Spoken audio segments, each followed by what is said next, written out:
most people don't understand what the cause of their pain is or how to prevent it, because most people don't realize that pain is an important message.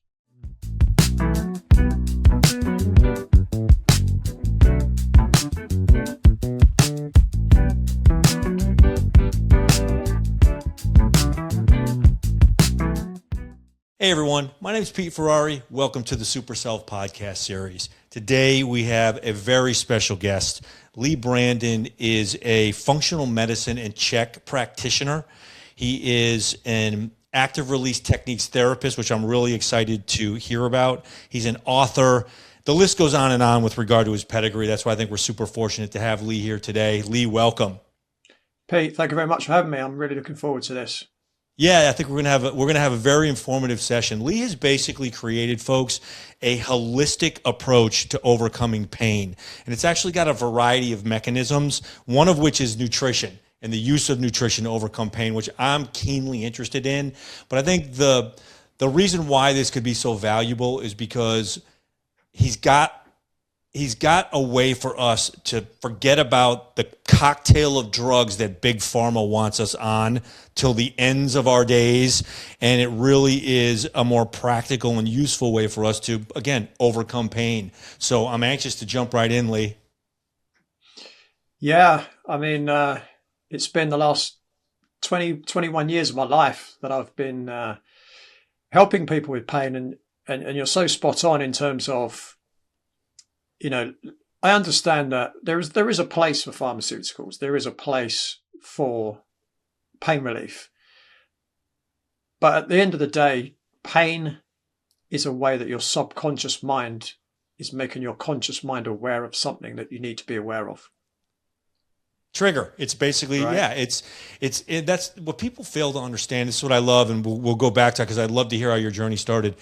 People have failed to realize that the human body is the most amazing thing ever created. Forget about plastic or the semiconductor. Forget about Elon Musk catching rockets. The human body is the most amazing thing ever created. We're getting the signals. We have instincts that protect us from harm. We have ways of understanding if we would only tap into those ways and listen to what we're being told. And it seems to me like you may have stumbled onto this, again, 20 plus years ago. I'm super anxious to hear about the catalyst. Was it an event for you? Was it a series of events? How did your journey begin? Yeah, it's a really good question. And it's an interesting one because a lot of people that work in my field end up here because they went through their own experience, right? So, you know, they went on their own hero's journey. They had a problem. Most of them went to see numerous numbers of people that couldn't help them. And then finally they found the person or the book or the method that actually unlocked the key to their pain, and they managed to turn it around. And then they realized, wow, if that can happen to me, I can help other people do the same thing, right? So they go on this full hero's journey.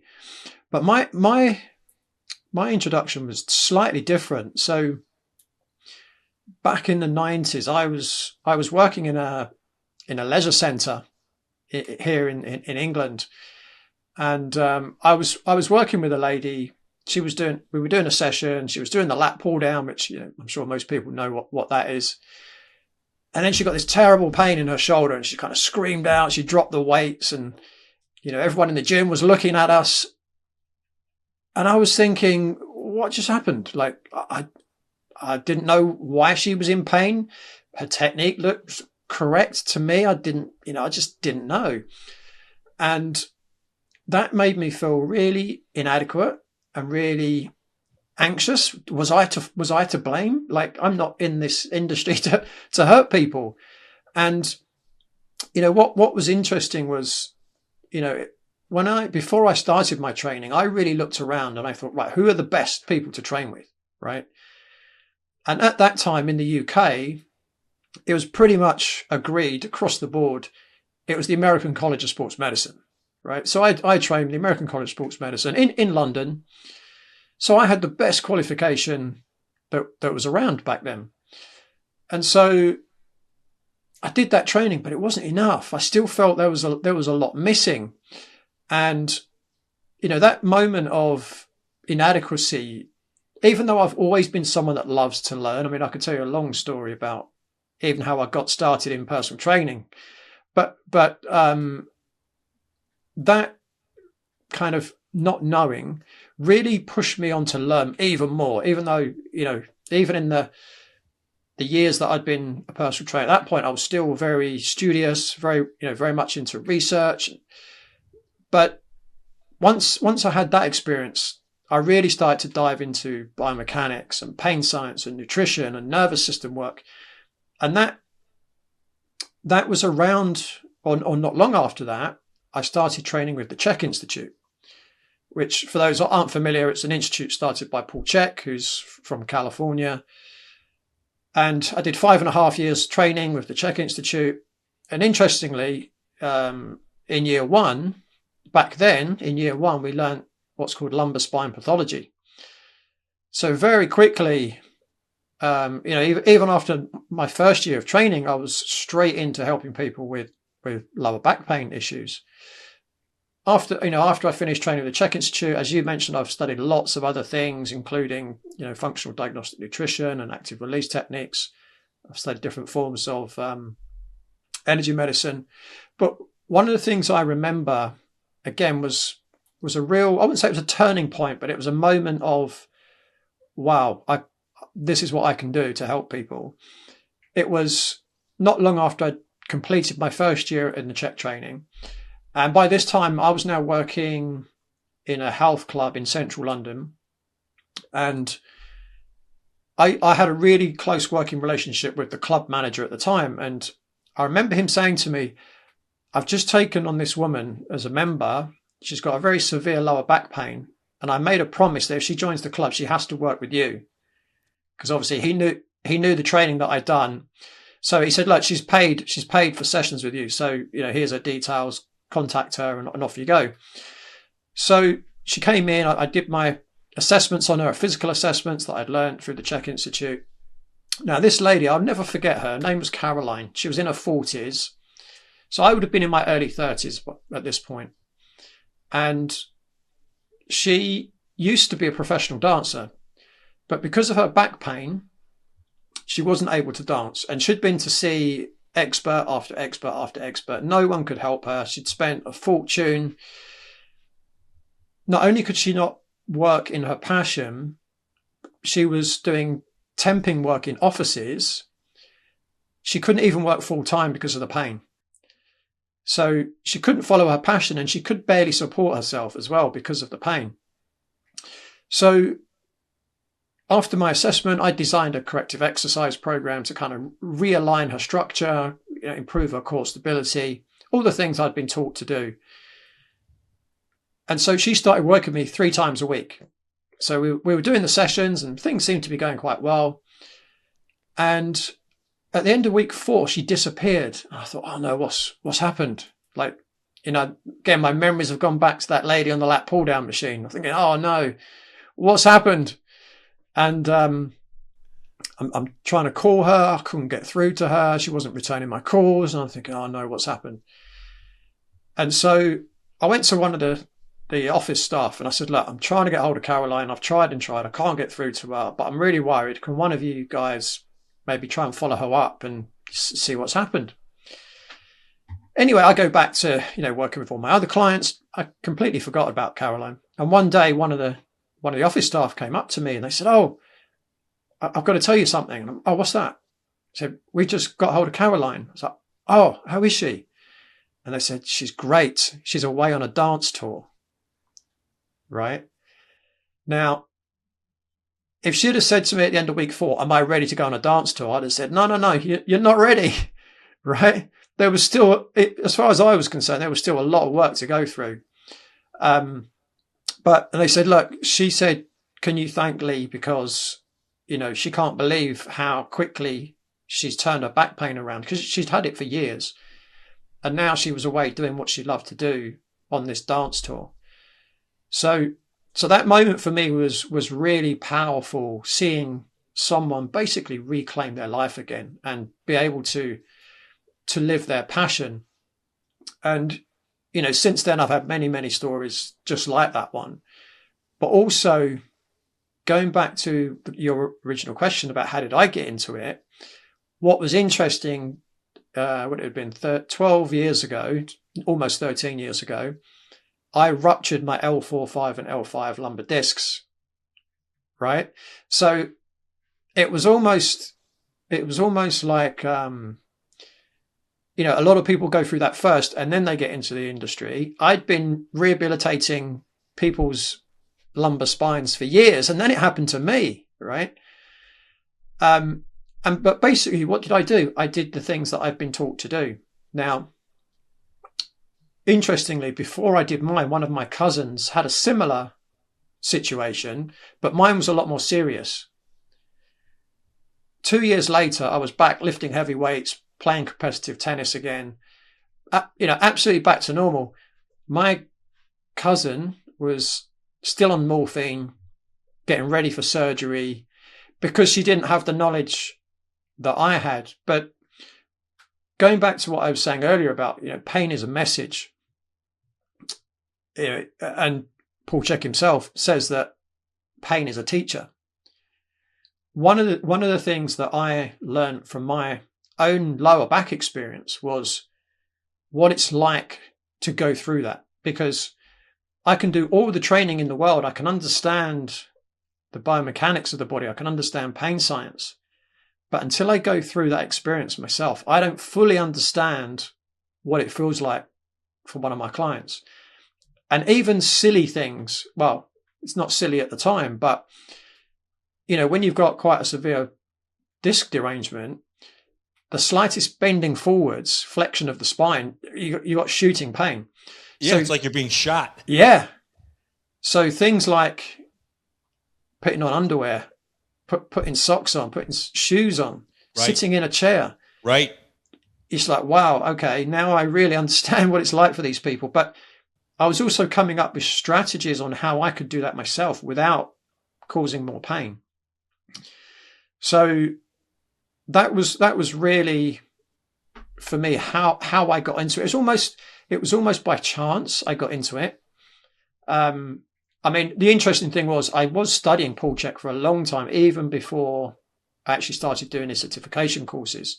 So I'd been reading his magazines even before I was a personal trainer. So it was almost like it was inevitable. It was going to happen. But the thing that's really kept me going is, when people come in to see me, I always ask them, what is your pain preventing you from doing? That is the reason why people come to me. That's their why. And it might be, I want to get back to playing sport. It might be, I want to be able to pick my toddler up from the ground. It might be, I want to be able to look after my grandchildren. It might be, I want to get back to work, or I can't sleep. I want to be able to sleep. Oh, sleep is a big one. Yeah. My shoulder keeps me from sleeping. If I move even slightly, it's like I'm being stabbed in the shoulder repeatedly. That's a big one, right? Because you need everybody know when you're not sleeping. It's as fundamental as breathing. Yeah, yeah, and it becomes a vicious cycle because your sleep helps you recover, exactly. Right? And also, if you don't sleep, you're more stressed. The more stressed you are, the more heightened your pain is as well. So it can become a real vicious cycle with pain and sleep. It's true. Yeah, that's a real big one. It's a big one. And what I like about your philosophies is you've got the biomechanical component, you've got the nervous system component, and then there's the nutrition component as well. Is a part of what you espouse, like you talk about training. Are you basically in some instances strengthening the muscles around the affected area specifically in a certain way to kind of tighten that whole area up and strengthen that whole area up? Is that, I've looked into it a bit, obviously researching you, but I'm guessing that really is a big point of lift when it comes to rehab. You're on the right track. So probably the best way to describe it is to imagine a bicycle wheel. Imagine the human body being like a bicycle wheel. So there's the analogy. Let's imagine, you fall off your bike and now your bicycle wheel is bent. You take that to a bicycle mechanic, he's going to look at the wheel and he's going to see which spokes are too tight and which spokes are too loose. He'll then tighten the spokes that are too loose and he'll loosen the spokes that are too tight. And now you've got a perfectly round, straight bicycle wheel, right? So when I'm assessing the body, so I assess it statically and moving. What I do is I identify which muscles, joints are restricted or tight. And I teach people how to stretch those muscles and how to mobilize those restricted joints. And it's not necessarily just in the area that hurts, it's the entire body. Because, without getting into too much detail, I've had people that have had a jaw misalignment causing a knee injury. Yes. There's always that acupressure component. There's that, I've been to the acupuncturist and he's put pins in my foot to fix my shoulder. And so that machine is very finely tuned all the way around. Mm. Yeah. Yeah. Interesting. So what I like about your metaphor about the bicycle wheel is as the bicycle wheel fixer is tightening and loosening the spokes to straighten it, he's making sure the wheel is moving. Because life goes on, basically, right? So how do we do all of these things to fix our pain, but the whole while life is going on? We still need to keep going to work. We still need to be raising our children. We still need to be a spouse. So it's really that's an important component of it is nobody has the time to shut down and rehab. We just don't have that kind of money. We don't have that kind of luxury.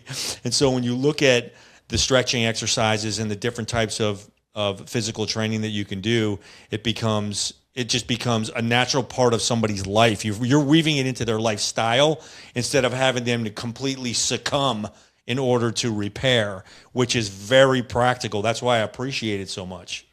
Yeah, I mean, you've touched on a really important point as well, actually, is that when I'm working with someone, I need to understand everything that's going on in their life.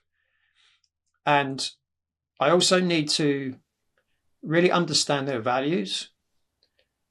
And an important thing for them to really grasp is that you can't manage time. Everyone's busy, right? You can't manage time unless, you can stop the earth spinning, right? But what you can do is you can manage your priorities. So if someone says to me, "Oh, I haven't got time to do that," it's either, okay, I need to adjust your program, right? Make it a bit more manageable. Or we need to look at your priorities. Because if you're not willing to do the work that's going to get you the result you want, then, I can't help someone. So one of the processes I go through right at the beginning with everyone I work with actually is I do a whole session getting really clear on what do they want to achieve. Because without that motivation, why would you change your lifestyle, right? Because we all like our comfort zones, right? And as I say to my clients, you won't achieve anything great staying in your comfort zone. So I help them get really clear on their goals, and then once they're clear on their goals, I help them begin to map out core values around different areas of their life. Because once you set core values, it makes it much easier to stick to the program, right? And it's not me imparting my values on other people, because that's not going to work. It's helping people get really clear on what's important to them and what they're willing to do and what they're not willing to do. Yep. And for a lot of people, that's maybe the first time they've ever really done it. So this ends up becoming the impetus for them to listen, I know what my priorities are, generally speaking, but if I sat down with somebody who was qualified and expert and I started discussing my priorities, I bet you I would identify ones that I never knew I had, and I would eliminate ones that I didn't know I didn't need. And that really, so there's that self-awareness component. And the reason why that probably makes what you do so effective is once you help these people, you're just guiding them into understanding what they want their life to be all about. But what that does is then when you give them certain tasks that they need to do to rehab, it makes it way less of a chore. Because if you just said, okay, I've listened to everything you have to say, now you need to do this, this, this, and this. If somebody doesn't like to do this and this out of the 4 and it's a chore, they're way less likely to do it. They're definitely not going to do it over time. Yeah. And so what you've done here is you've got an agreement and you've given ownership. So now when you say things like, hey, here's what we need to be thinking about, and I'm sure you manage it in accordance with likes and dislikes and preferences so that they are more inclined to succeed. You've now given somebody a pathway. It's not just a physical pathway to overcome pain. It's a philosophical pathway to really become a better and more healthy soul on the way, right? Yeah, I mean, very early on in my career, actually, I realized that it wasn't just, how good an exercise program can I give someone? How good a diet plan can I give them? How good a lifestyle plan? It's, will they actually do it? So I took quite a deep dive into behavioral science, things like brief motivational interviewing, neurolinguistic programming, things like that, because my program isn't going to work if the person isn't going to do it. So that's been something I've been very, very aware of for a long time. And I think part of the reason why people I work with have done so well is because I understand that, And, one of the things I learned really early on from a guy called Stephen Rolnick, who's quite big in the behavioral science, is that one of the biggest barriers to change is telling people what to do. 100%. Right. You think, what if you tell a teenager to go and clean their room, what's the last thing in the world they want to do? They're going to do the opposite. They're going to go throw the laundry all over the place. Right. So one of the key things I do is rather than telling someone what to do, and of course there are times when that is necessary. Yeah. But what I try to do is ask the person how they think they can do it. Because if they tell me how they can do it, they're far more likely that they will actually do it. Yep. And even if they say, look, I've got no idea, then what I would do is I would offer them options. And I'd say, well, look, what some people do is they'll do this. What other people do is this. And other people, they'll do this. Which one of those do you think resonates with you? So they're still making the decision, right? So it's empowering people to look after themselves ultimately. Yeah, that ownership component is super important because it's, as you said, nobody likes to be told what to do on any level. And I'm guessing that your behavioral sciences work comes completely into focus when you're talking with folks about nutrition and you're about to tell them that they can't eat the things that they have loved the most in their life, like, whatever may be packed with gluten or packed with bad, disgusting fat, the things that are hurting them more because it's weighing them down or it's affecting their gut, which naturally affects everything. So, and that's the other thing is I think about the components of your system, and a quick way to get everybody to hate your system is when you're making these gigantic, forceful changes with nutrition. So you've mastered the delicate balance there, and you found a way to tell somebody, no, you can't have pizza anymore unless it's gluten-free crust or whatever the case may be, because nutrition is a huge part of it, especially sugar, right? I mean, sugar's all the way around, from gut through joints to tendons and ligaments to aging. Sugar is the culprit, and you have to tangle with that daily to help people rehab.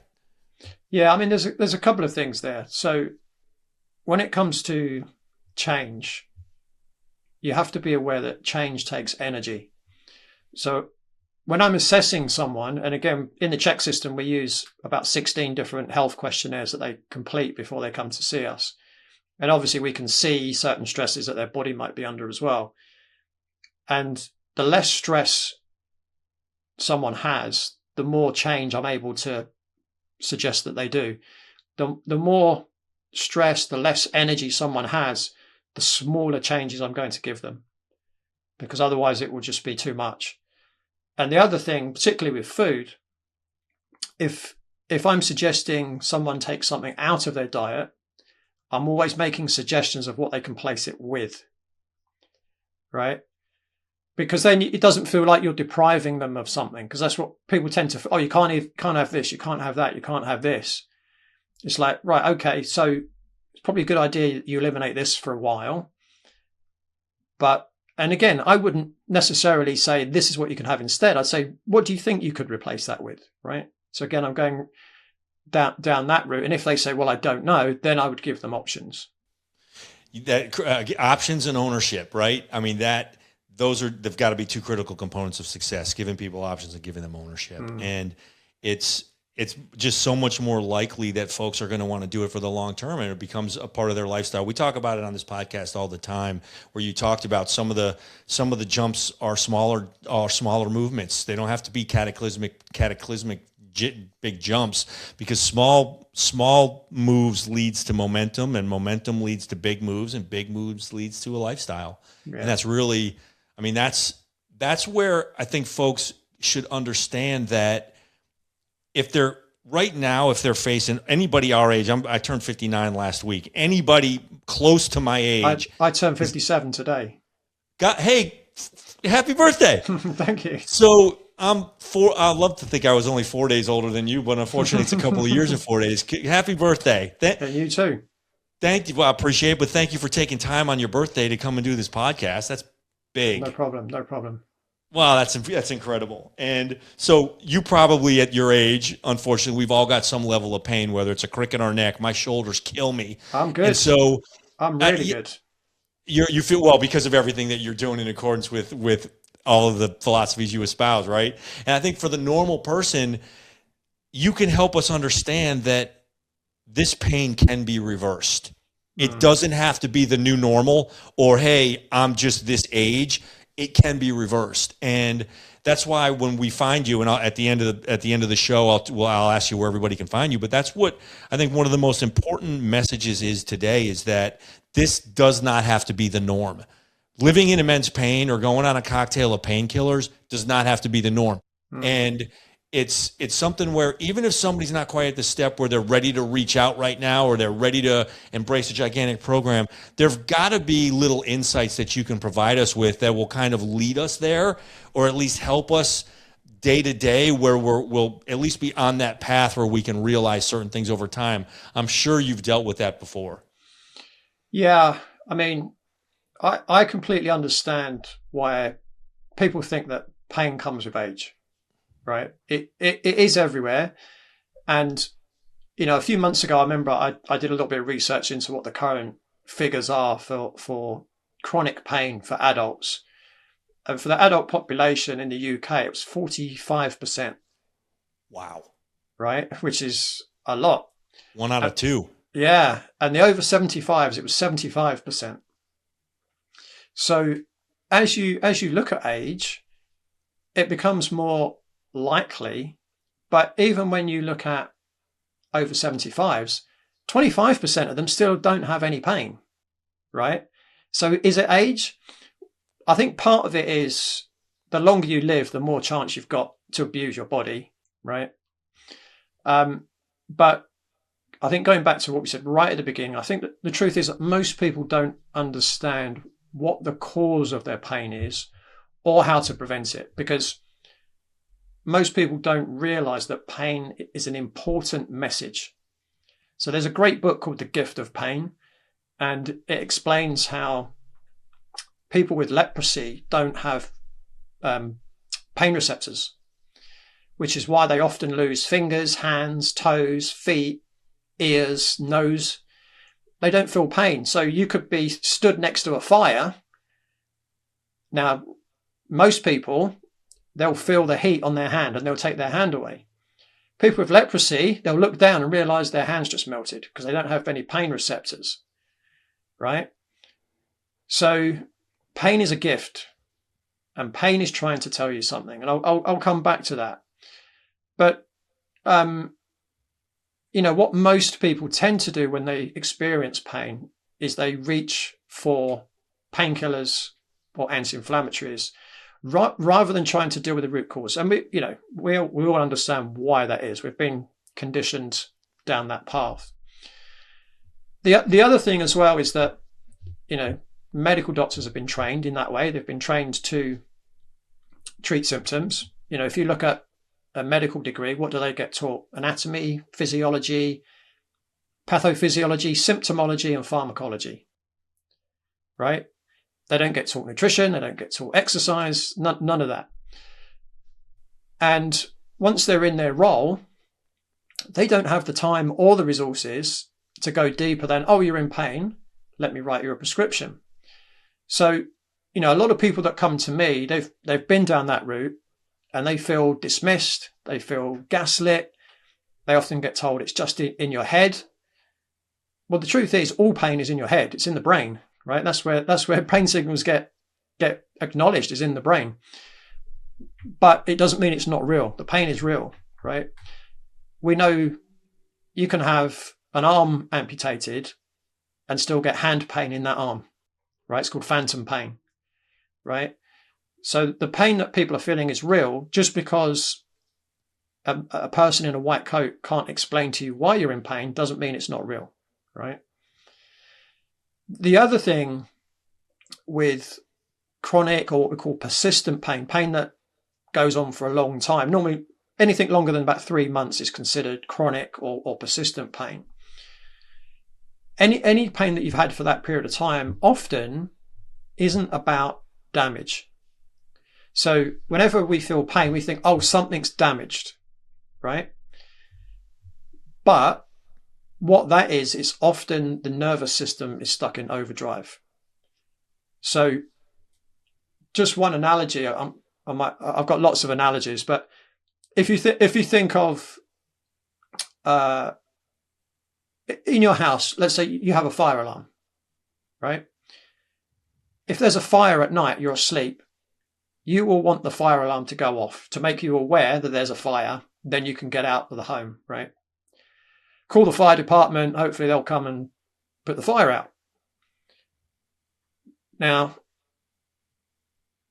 if every time your fire alarm went off, you cut the wires, right?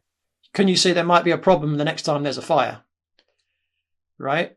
So if every time you're in pain you take a painkiller or an anti-inflammatory, you're switching off the signal that the body's trying to make you aware of, right? And again, we'll come on to that.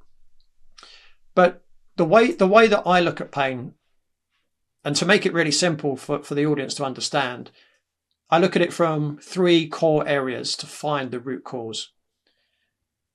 1 is structural, 2 is nutritional, and 3 neurological. Now, neurological in its own can split into many different areas, but I'll try and keep it simple. Now, from a structural perspective, I've already discussed the bicycle wheel, right?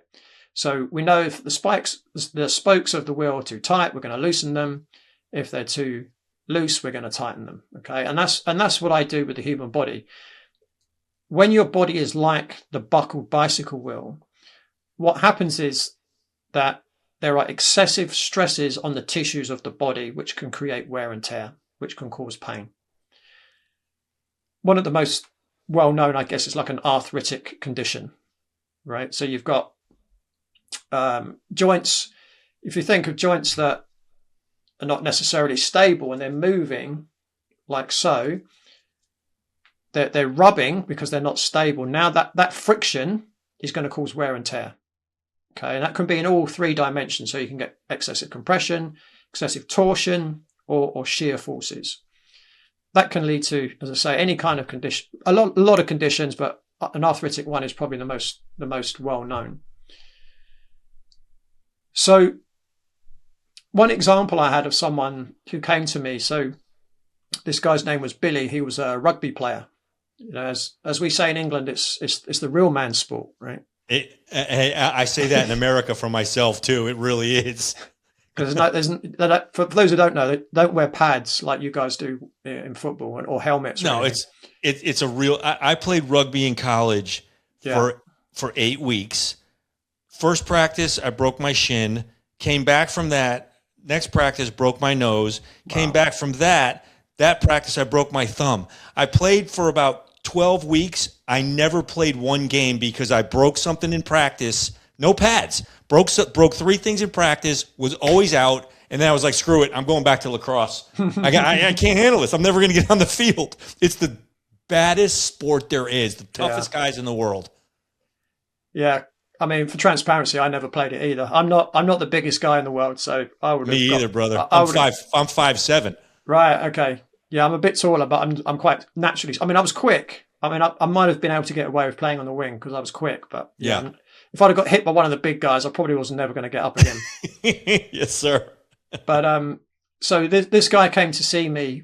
His name was Billy. He was a rugby player. He played in the second tier. So he was kind of semi-professional. The top tier is full professional. He played in the tier below. And when he came to me, he'd had groin pain for 3 years. So his adductor muscles, his hip flexors on his kicking leg. So he played a position called fly half. So it's a little bit like a quarterback in football. He kind of, the fly half kind of decides what the team does. So he came to me and he said, look, for the last 3 years, I've been getting these injuries. And he said, I'll play 3 matches. I get the pain. I go and see the physio. I get some massage. I get some acupuncture. I take 3 matches off. I go back. I play 3 matches. I get injured again. And he said, that's been my story for 3 years. And he said, look, I've got 8 weeks until pre-season starts again. So his season had just finished. And he's like, what can you do in 8 weeks? And I said, well, let's try, right? So he came in, I did my assessment, I gave him a corrective exercise program. And he went off and did the program. He was very good, at gym work generally anyway. And he came back after 4 weeks. We did another assessment. And I said to him, okay, when your pre-season starts, what kind of stuff are you going to be doing? Because I'm thinking, well, you're going to have to survive you're going to need to be robust enough to survive the training that you're doing. And he said, well, we're going to be tackling bags and we do a lot of interval training, things like, there's no like man-on-man contact. And he said, we'll do a little bit of kicking, things like that. He said, but, it'd be like that for about 4 weeks, and then we step it up to full-on contact. So I thought, right, okay, so he needs to be robust enough to survive that initial training. But I kind of felt I only had 4 weeks. I didn't really, like, if I'd have said to him, I could do with another 8 weeks before, I would have felt a bit more comfortable. So I had to make a little bit of a educated guess, or almost I was taking a little risk because I wasn't sure whether if I gave him a program that meant he was going to be able to survive his training, that was going to be too much and would actually injure him doing the conditioning, right? So I thought, okay, let me put it somewhere in the middle. That's probably the best place to go. So anyway, I've given him his new program. He's gone off and he's done it. And at the end of that season, he contacted me and he said, Leigh, I haven't missed a game. He said, I've been running faster than ever. I've been kicking further and more accurate. He said, I've been bursting through tackles. He said, I didn't miss 1 minute of the season. He said, I've had the best season of my career. And he said, all I did, every 4 weeks, I'd switch the programs that you gave me. So he basically did that as his strength and conditioning for the whole season. And I think if I remember right, I think he played for about another 3 seasons before he retired, and he never got injured again. And all I did was work on his bicycle wheel. I didn't work on anything else, right? So I do get a little bit frustrated sometimes because, pain science is a really big thing now. And you hear a lot of people from that field say there's no link between posture and pain, right? That just frustrates me because I know if you look at some of the research papers, I would question how well they're done. Some of the conclusions will say, well, look, based on our evidence, there's no link. But actually, if you look very closely at the research, it actually does show that there is a link, but they're just not seeing it. And also just from a common sense point of view, right? If you're holding a bowling ball, against your chest, right? You could probably do that for a few minutes, 10 minutes, 15 minutes maybe, right? You try doing that at arm's length. You ain't doing that for 1 minute, right? So what's that? Why am I saying that? Well, if your body is in the wrong position, you're going to be putting excessive stress through certain tissues, right? So you hold the bowling ball against your chest, your whole body's taking the load. You hold it at arm's length, you've just got a few muscles in your shoulder and your arm that's holding it there, right? So that was just one of many, many examples of people that I've literally just straightened up their bicycle wheel and their pain's gone, right? And they've been able to return to whatever they were doing before.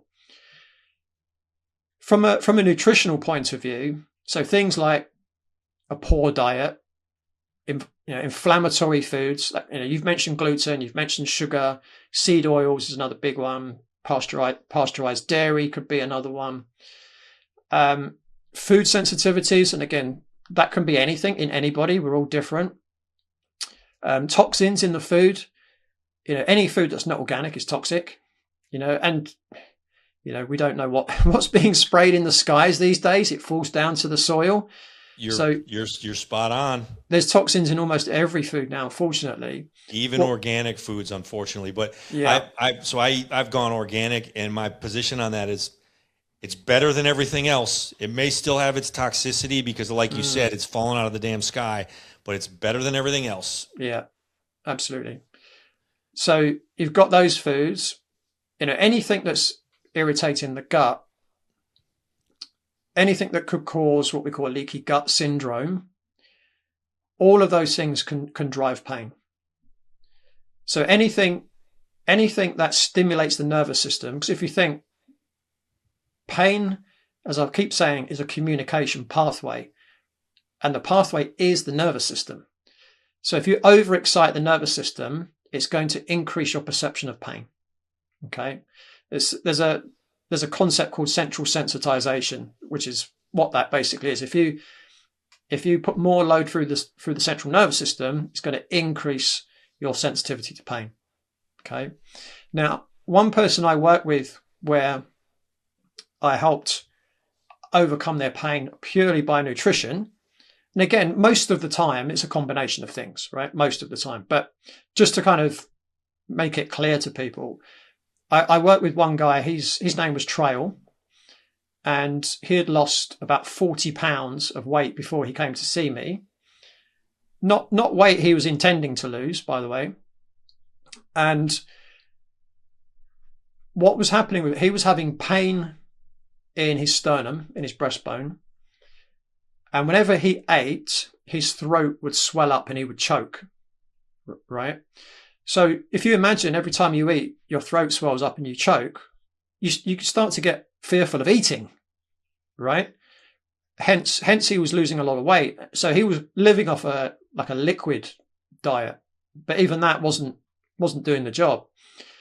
So when he came to see me, he's a little bit taller than me, but it was about the same build as me, right?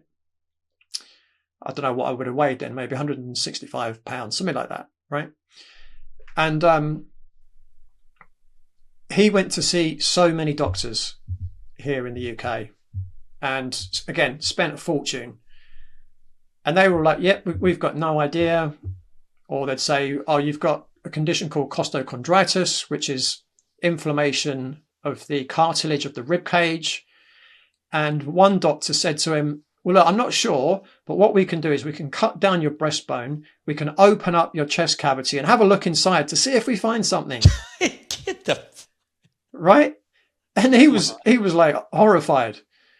And so he came to me and he explained what was going on. And he said, have you got any idea what's going on? Like, do you think you'll be able to help? And I said, well, if every time you eat something, your throat's swelling up, you're responding to something that you're eating. Mm-hmm. That sounds obvious to me. And he said, well, what can we do? And I said, let me run a blood test and just see what comes up. So we run the blood test and it comes back with all these foods that he was allergic to, because it was, that's an allergic reaction. That's not just a sensitivity. Right. And so, I said, look, these are the foods that you need to eliminate. obviously I helped him devise a diet to replace those foods. And, he was someone that, he was really good at making the changes. Yeah. And, over a few weeks, he started to feel better. Within a few months, he was back eating a normal diet. And then several months later, so at the time I was working in central London. I don't anymore. I moved out a few years ago. And someone was at the door, and I went and answered the door. And I said to this guy, oh, can I help you? And he looked at me and he went, Leigh, it's me, Trail. No. And I went, what? He'd put all his weight back on. Really? And, yeah. And he just looked buff. He looked like a rugby player. Fantastic. And I was like, wow. And that was, he's the only person I think I've worked with over the last almost 30 years that was seriously thinking he could die, because he was losing so much weight and he was frightened to eat. Yep. He's the only person I think literally thought, wow, if you can't help me, I'm not sure what's going to happen, Slowly starving to death. Yeah. So that was really good. And funnily enough, he's referred lots of family members to me, and, they've saved his life. They've done great as well, completely different things. They've done great as well. Out of curiosity, and maybe it was just him as an individual, but was there one major thing that he was eating that is a no-no? Yeah. So for him, it was sulfur containing foods. Interesting. So nobody ever talks about that. Yeah. So in his diet, he was eating a lot of eggs. So it turned out it was the eggs that he was eating. But I think he's okay with eggs now. Interesting. So, and eggs are notably like the best thing for you, whether you only eat the egg whites and not in the yolks, not as frequently. Eggs are like on some level a superfood. So nobody ever would have thought it was the sulfur component that was literally killing him. Yeah. Amazing. Yeah. It's such a great story. And later on, so one of the other people I did help was his wife when they were trying to get pregnant. And now they've got 2 kids, and and I didn't even take my clothes off. So that was that's beautiful. he really owes. So not only did you save his life, you gave him 2 more.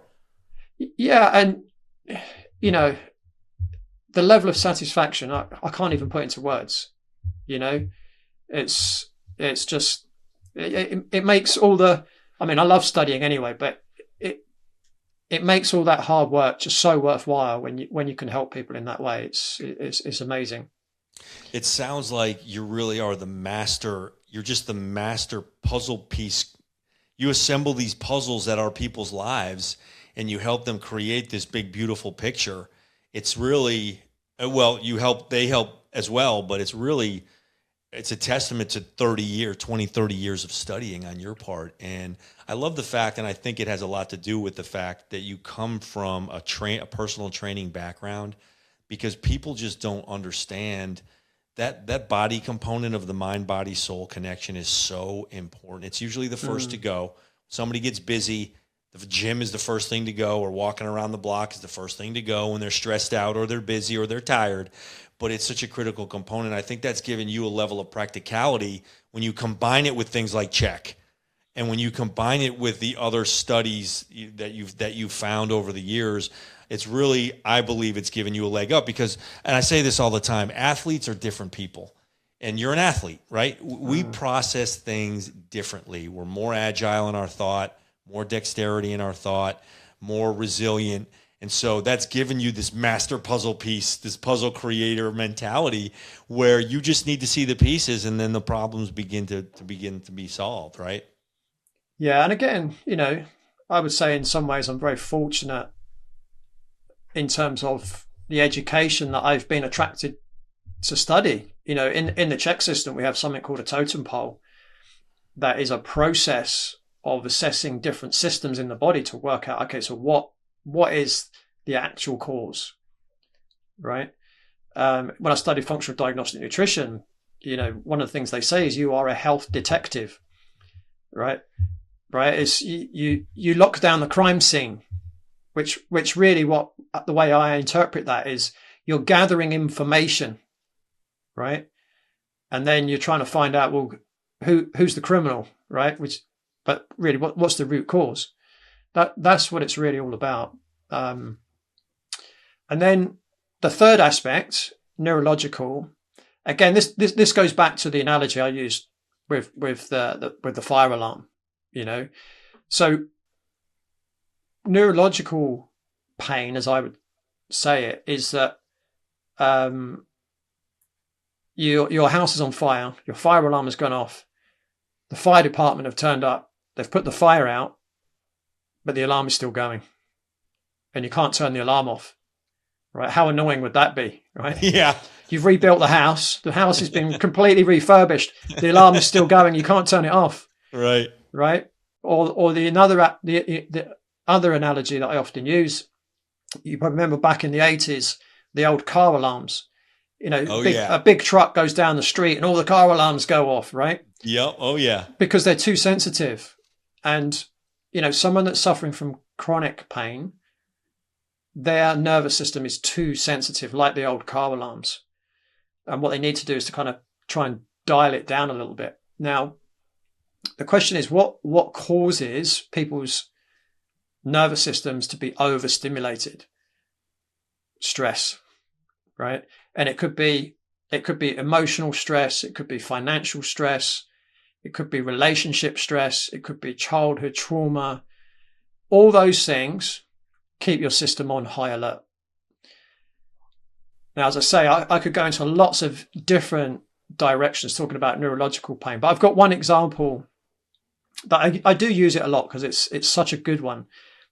But it helps people to understand how, when we're in pain, what message is your body trying to tell you? Because your body is like a map. You just have to know how to read the map, right? And there was a lady I worked with at the end of my CHEK training. Actually, she was actually my client that Paul CHEK assessed me, like at the end of my CHEK training. So I was in San Diego. She flew in from Hawaii. Now, I don't have permission to use her name, so I'm just going to call her Karen. And she was a marine biologist, and her thing was hiking. She loved hiking, right? And I would imagine in Hawaii, there's some pretty good places to go hiking. It's a good, yeah, that's a good thing to be addicted with in Hawaii. Yeah. And she came to see, she'd had 25 years of pain on the left side of her body. Oh, no. So a neck, a shoulder, left arm, left lower back. Now, when I first received her paperwork, which was the day before I met her, I went through the paperwork. And this is obviously what we're trained to do with the CHEK Institute. I'm gathering the data. I'm looking at, okay, what could be the cause here? Now, if you look at a lot of Eastern philosophies, Ayurveda, traditional Chinese medicine, things like that, the right side of the body relates to male energy and the left side of the body refers to female energy. So her pain was all on the left. So I thought, okay, I'm just going to bank that.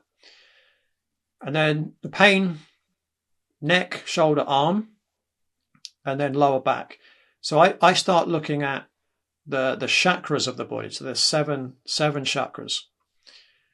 And the throat chakra, which is linked to the neck, the shoulder, and the arm, is related to communication.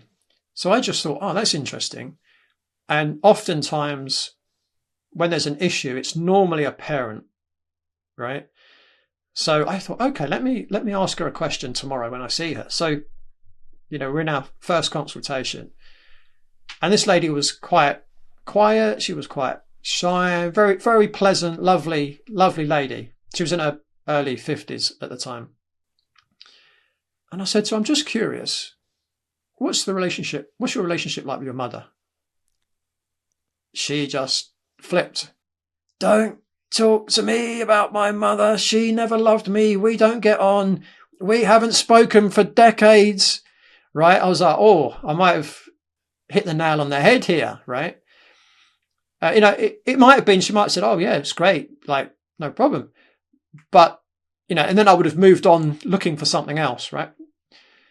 So during the time I had with her, I did my physical assessments, I gave her exercise program, we went through the nutrition and lifestyle, we looked at circadian rhythms and all these things. But I spent a lot of time teaching her a technique called nonviolent communication, because what I wanted her to do, and this is what I thought was the main thing that she needed to do, when she went back home, was to reach out to her mother and explain to her mother how she felt as a child and how she felt unloved and how she would have liked to have been treated, and how that would have made things different for her. And several months after, I'm back in the UK, she's back in Hawaii, I got a letter from Hawaii, and I thought, well, I know who that's from.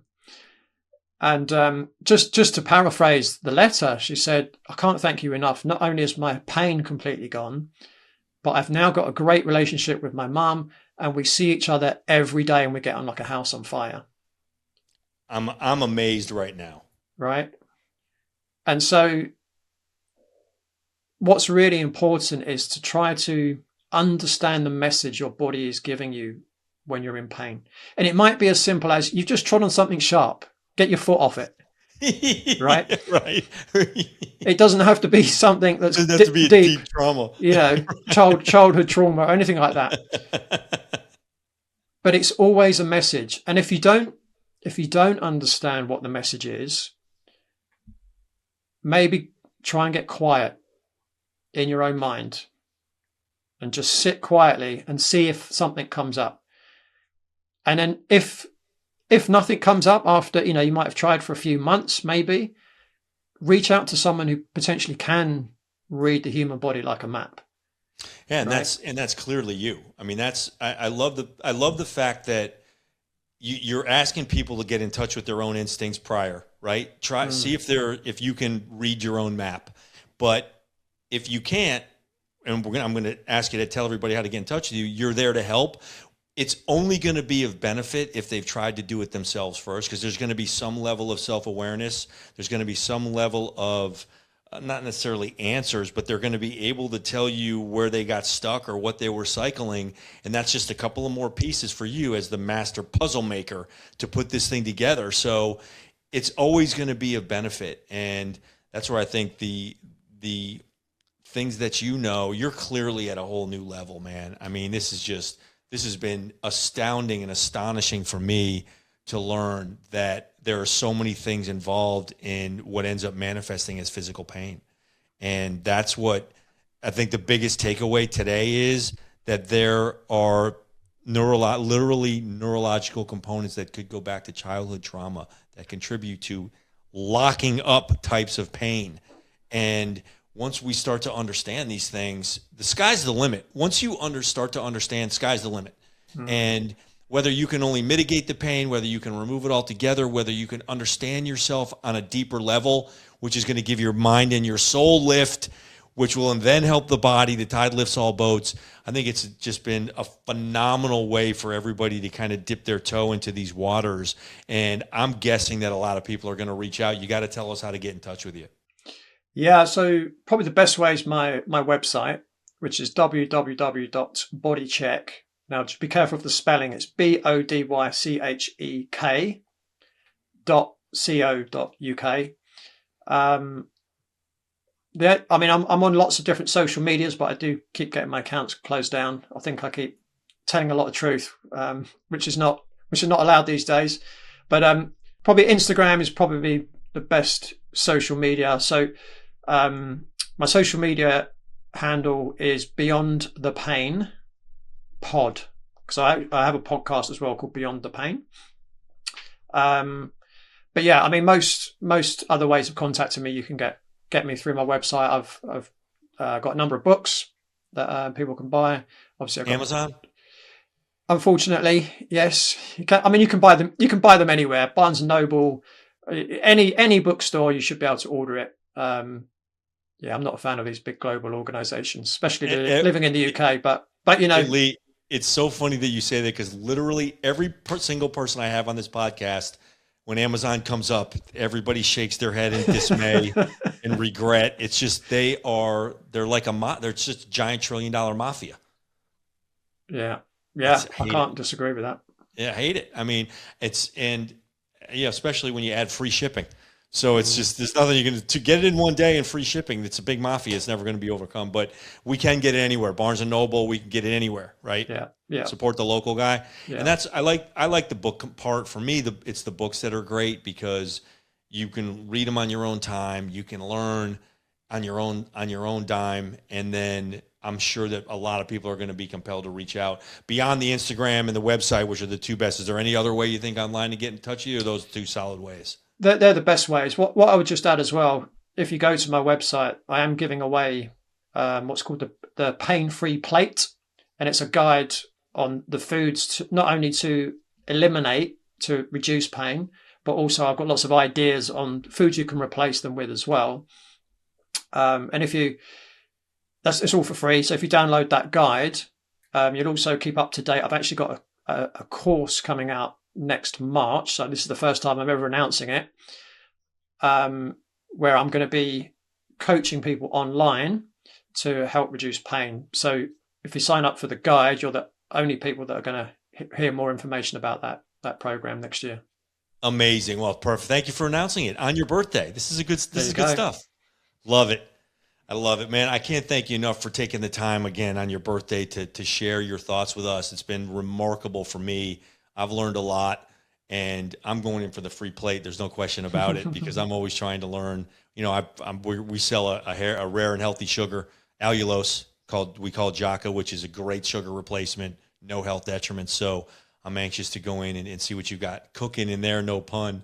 So again, very much appreciated, my friend, and I hope you have a great birthday. Thank you, Pete. I've really enjoyed it. Yeah, man. All right, have a great one. You too. Okay, everyone. That brings to a close another episode of the Super Self podcast series brought to you by Jaca Rare Sugar. Here, we're going to be helping you discover the truth for all things that surround good health and well-being. We'll be offering you statistical data, clinical trial information that has been evaluated and corroborated so that you can see for yourself that we say what we mean and we mean what we say. Now, while the Super Self series is brought to you technically by Jaca Rare Sugar, I don't care if you buy the sugar. I really don't. That's not what this is about. This is about operating as the conscience across the food and beverage industry, across the health and well-being industry, which includes supplements, fitness trainers, and the like. Our goal is to provide you with the stepping stones for your own research, where you can go out and corroborate the things that we say on your own. See for yourself what it means to find a good quality of life that fits in alongside your current lifestyle or your family's lifestyle. I think it's really going to be interesting and fascinating if we take this journey together. And once again, our goal is not just to provide you with data, but to keep it interesting. I've been living a clean lifestyle for 40 years now. I've been going to the gym for almost 45 years, eating clean for 40 years. And so we're going to have a ton of stories along the way about the foibles, the successes, and the failures, but we're also going to provide you with the information that you need to carry on and carry forward. Think about subscribing. We'd love it if you subscribe to us, pass this on to your friends. I think we've got a lot of edgy and interesting podcasts that are upcoming, and we certainly will look forward to any feedback that you want to provide. Until next time, cheers.